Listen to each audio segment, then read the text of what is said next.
My father always said money was the only measure of a man's worth. On the day I left home, he made sure to demonstrate exactly how little he thought I was worth. "Here's $100, he sneered, throwing the bills at my feet. "That's all a failure like you deserves." I was 22, fresh out of college with an engineering degree my parents hadn't bothered to attend the ceremony for. Standing in our expansive living room, my single suitcase packed with everything I owned, I watched the bills flutter to the marble floor like fallen leaves. The Harrison family fortune loomed around us. Crystal chandeliers, antique furniture, priceless art, all of it screaming old money and older pride. For generations, we'd been investment bankers, each son following his father into the prestigious halls of Harrison and Sons Investment Group. Until me. Engineering. My father had spat when I declared my major. Engineers are glorified mechanics. No son of mine will waste his life tinkering with machines. But I saw something they didn't. While they were counting their millions in traditional investments, I recognized that the future belonged to technology. The next great fortunes wouldn't be made in mahogany-paneled investment offices. They'd be built in garages and labs by people who understood how to merge innovation with opportunity. My mother stood by the grand staircase, martini in hand at barely noon. "James, darling, there's still time to fix this. Come back to the firm. Your father can smooth things over with the board." I looked at her, really looked at her, seeing the practiced smile that had never quite reached her eyes. Growing up, I'd watched her measure her worth by the size of her diamond rings, each one larger than the last, as if trying to fill some void that kept expanding. "No, Mother, I'm done trying to be what you want." My father's face turned that dangerous shade of red I'd grown up fearing. "Then get out. You're no longer a Harrison. The trust fund, the connections, the legacy, you're throwing it all away for some foolish dream." I bent down and picked up the $100. The bills were crisp, new. He'd probably had his assistant get them from the bank specifically for this moment of theatrical cruelty. "Keep the trust fund," I said, tucking the bills into my wallet. "I'll build something of my own." My father laughed, the sound echoing off the high ceilings. "You? Build something? You can barely dress yourself properly." He gestured at my simple button-down shirt and slacks, so different from his custom-tailored suit. "Without the Harrison name, you're nothing." Those words would echo in my mind for years to come, driving me through countless sleepless nights and impossible challenges. But in that moment, I just smiled. "Watch me."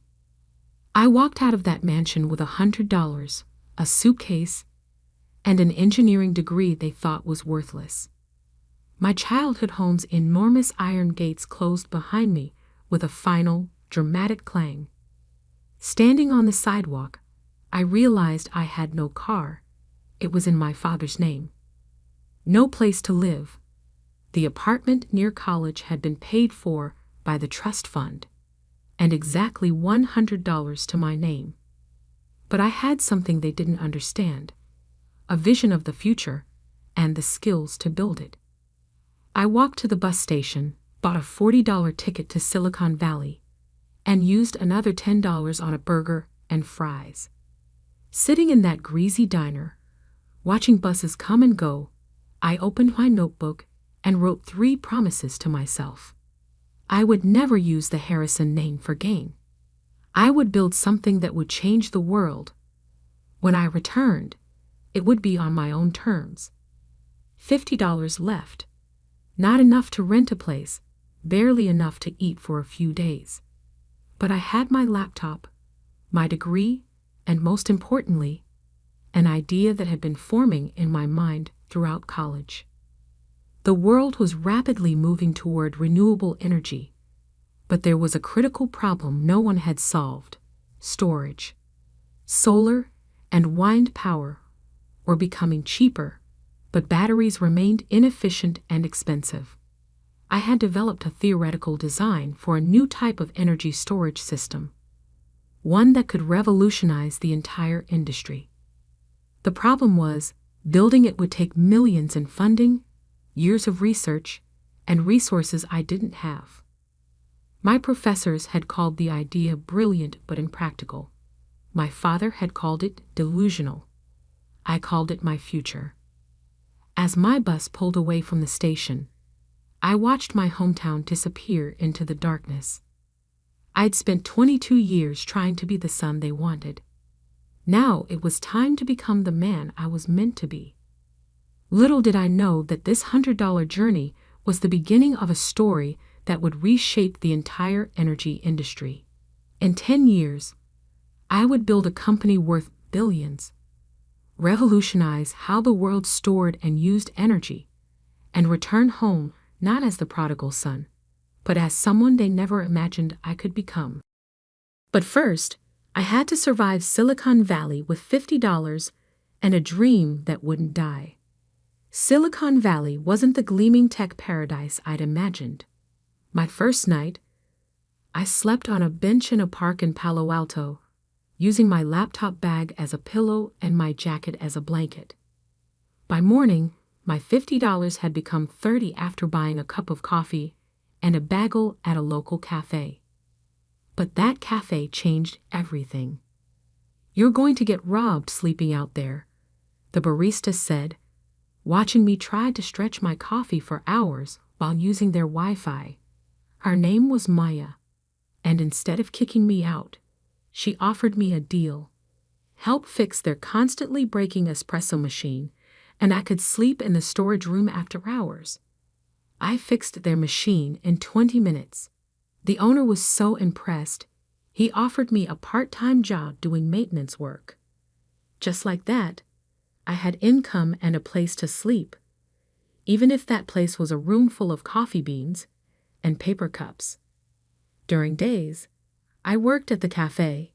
During nights, I refined my energy storage designs, using the cafe's Wi-Fi to research patents and technology trends.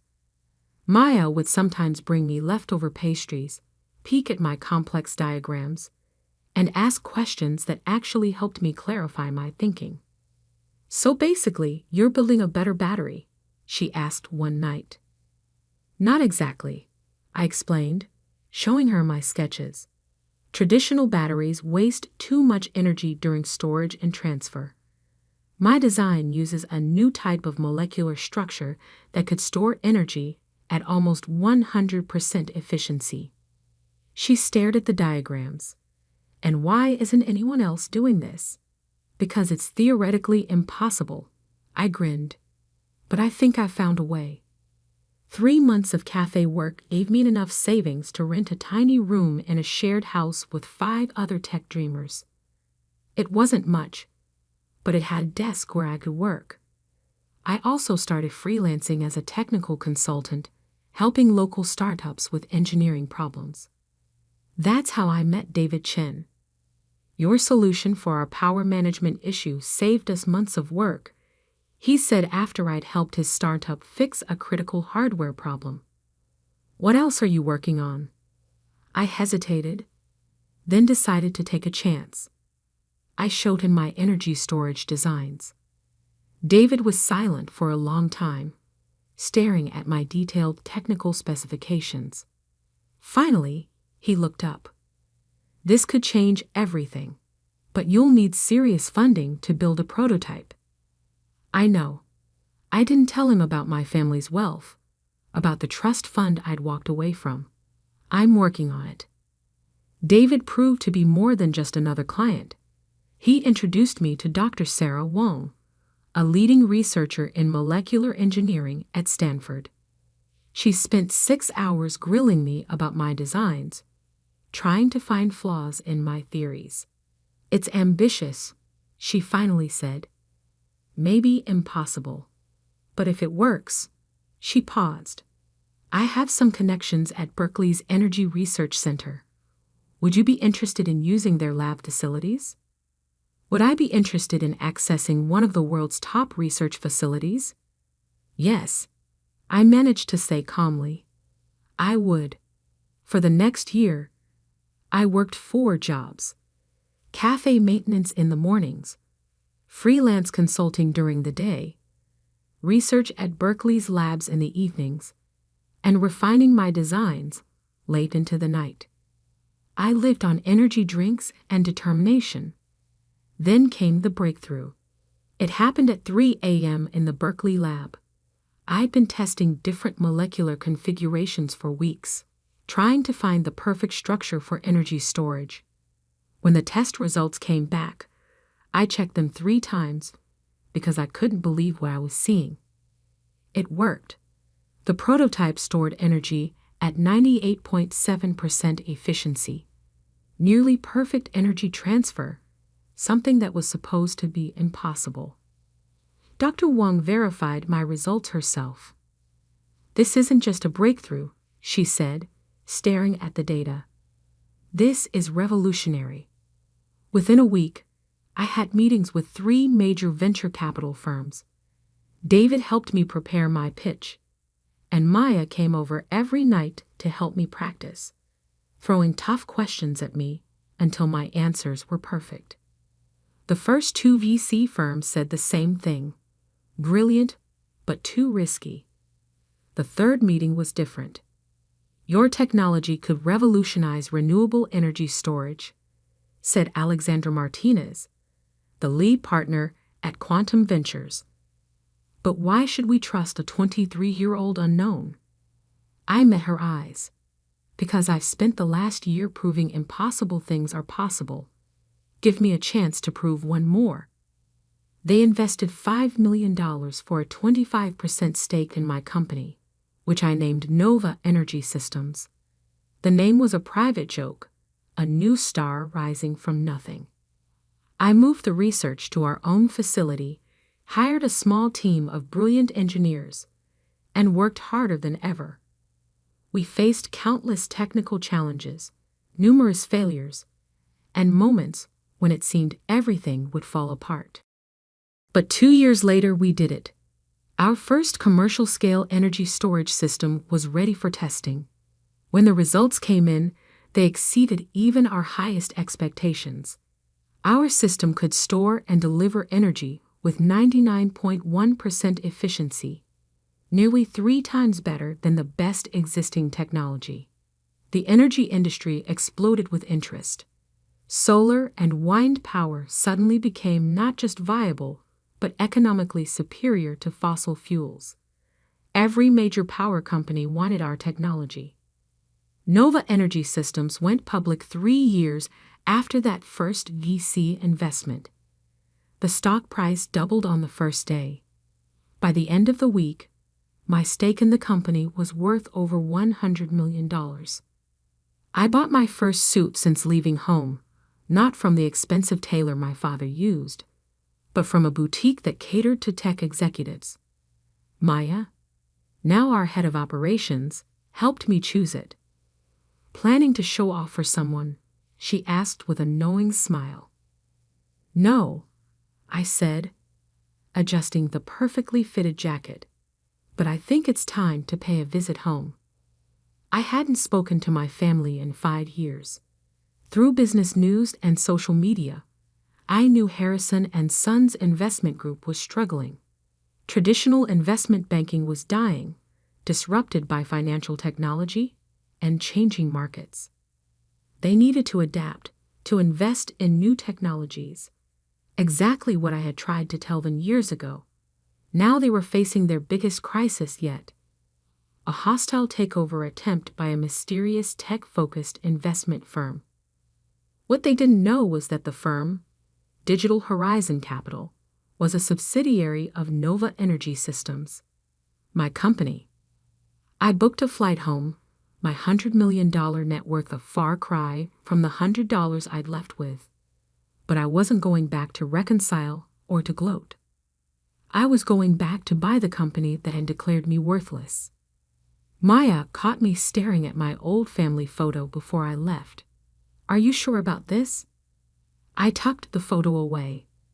They taught me that money was the only measure of worth. Time to show them exactly what I'm worth. I didn't know then that my return would shake the Harrison family to its core, that my revenge would be both sweeter and more complicated than I'd imagined, or that the $100 lesson they taught me would end up costing them everything. But I was about to find out.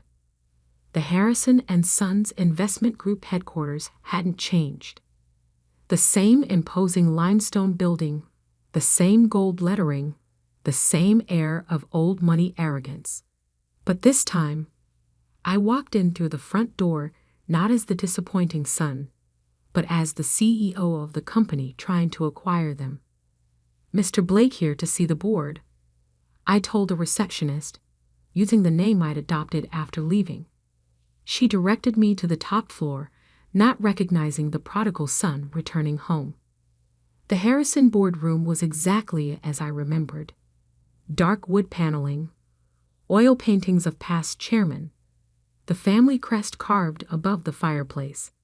I played under that table as a child, listening to my father negotiate deals and destroy competitors. Now I sat at the head of that table, waiting. They filed in one by one, board members, executives, and finally, my father. He'd aged more than 5 years should allow. His once commanding presence diminished by stress and failing fortune. He didn't recognize me at first, his eyes sliding past me as he took his seat. Gentlemen, I began, I'm here representing Digital Horizon Capital regarding our offer to acquire Harrison and Sons. We're not interested in being acquired by some tech upstart, my father snapped, still not really looking at me. Harrison and Sons has stood for 150 years and will collapse within 5 if you don't adapt. I cut in, letting my natural voice replace the carefully neutral tone I'd been using. Isn't that right, Father? The room went deadly silent. My father's face went from red to white as recognition dawned. James? Hello, Father. Miss me? One of the board members, old Mr. Peterson, who'd known me since childhood, actually gasped. Little James Harrison? Actually, it's James Blake now, I corrected him. And I'm here to discuss the future of this company. My father's shock turned to anger. This is some kind of trick. You're working for Digital Horizon? I smiled. No, Father, I own Digital Horizon. It's a subsidiary of Nova Energy Systems. I enjoyed watching their faces as the connection hit them. Yes, that Nova Energy Systems. The company revolutionizing energy storage technology worldwide. Impossible, my father whispered. You left with nothing. No, I said softly. I left with $100. Your last lesson about the value of money. Would you like to know what that lesson bought? I nodded to my assistant, who began distributing folders to each board member. Nova Energy Systems is now worth $4.2 billion. Digital Horizon Capital, which you somehow failed to investigate properly, is our investment arm. Over the past year, we've been quietly buying Harrison and Sons stock through various shells and subsidiaries. I opened my home folder. As of this morning, we own 45% of your shares. We also own the majority of your corporate debt, which, thanks to your recent difficulties, is substantial. The blood drained from my father's face as he realized the full scope of what I'd accomplished. The son he'd thrown away had returned to take everything. The offer is simple, I continued. Harrison and Sons will be absorbed into Digital Horizon. The family name will be retired. The board will be dissolved. I paused, looking directly at my father. And you will step down, effective immediately. "You can't do this," he sputtered. "The family legacy. The family legacy is dying." I cut in sharply. "Your investment strategies are outdated, your technology is ancient, and your arrogance has blinded you to the changing world. I tried to tell you this 5 years ago, but you were too proud to listen." Mr. Peterson cleared his throat. "James, surely we can discuss this. You're still a Harrison." "No," I said firmly. "You all made it very clear that I stopped being a Harrison the day I chose to build something new instead of clinging to something old. I'm not here for reconciliation. I'm here for business." I stood up, straightening my custom-made suit that cost more than that first $100 1,000 times over. "You have 24 hours to accept the offer. If you refuse, Digital Horizon will call in all outstanding loans immediately. Harrison and Sons will not survive the week." My father found his voice again. "You would destroy your own family's company? Everything we built?" "No, Father. You destroyed it with your stubborn refusal to change. I'm offering you a chance to save what's left. The jobs, the clients, the legacy you claim to care about so much. Whether that legacy bears the Harrison name is no longer your choice." I walked to the door, then turned back one last time. "Oh, and Father? Remember when you said money was the only measure of a man's worth?" I smiled coldly. "By your own measure, what am I worth now?" The next 24 hours passed in a blur of legal meetings and press inquiries. News of Nova Energy Systems' takeover bid had leaked, sending Harrison and Sons stock into chaos. My father tried to fight, of course, calling in old favors and trying to rally support. But I had anticipated everything. Every escape route was blocked. Every potential white knight was already aligned with us. Every financial lifeline was closed. The empire he'd spent his life protecting was now in my hands. They signed the papers the next day, in the same room where he'd once thrown $100 at my feet. As the lawyers finalized the details, my father approached me. He looked old, beaten, but there was something else in his eyes. Something that might have been respect, or perhaps just resignation.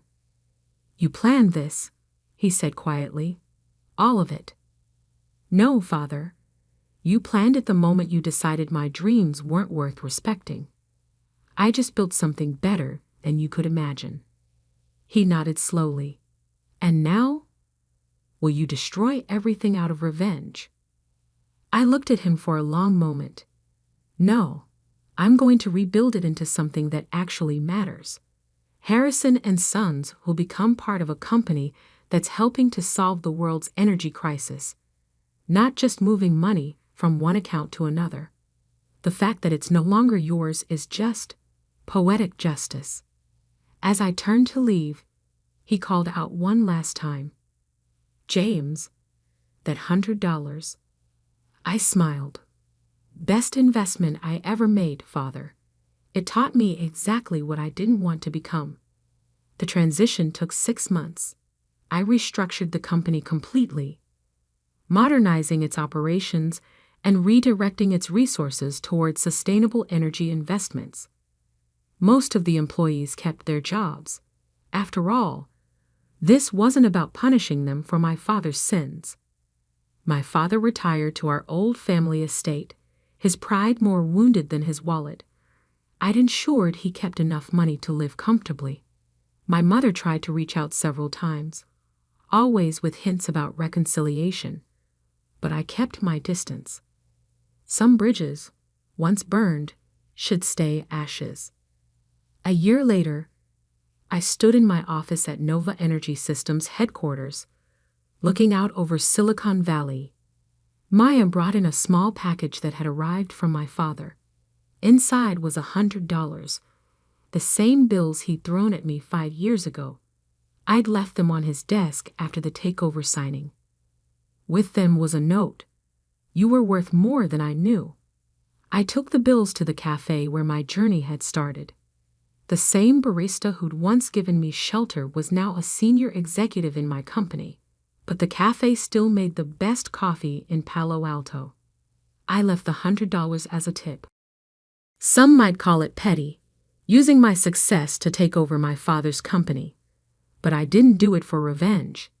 I did it because sometimes the only way to fix a broken legacy is to tear it down and build something better in its place. They say money can't buy happiness. But $100 taught me something more valuable. The true worth of a person isn't in their bank account or their family name. It's in what they choose to build with what they have. I built an empire, and I did it not because of the Harrison name, but in spite of it. The $100 I left with bought me something priceless: the freedom to become who I was meant to be. The millions I returned with, they just proved I was right all along. And that's worth more than any family fortune.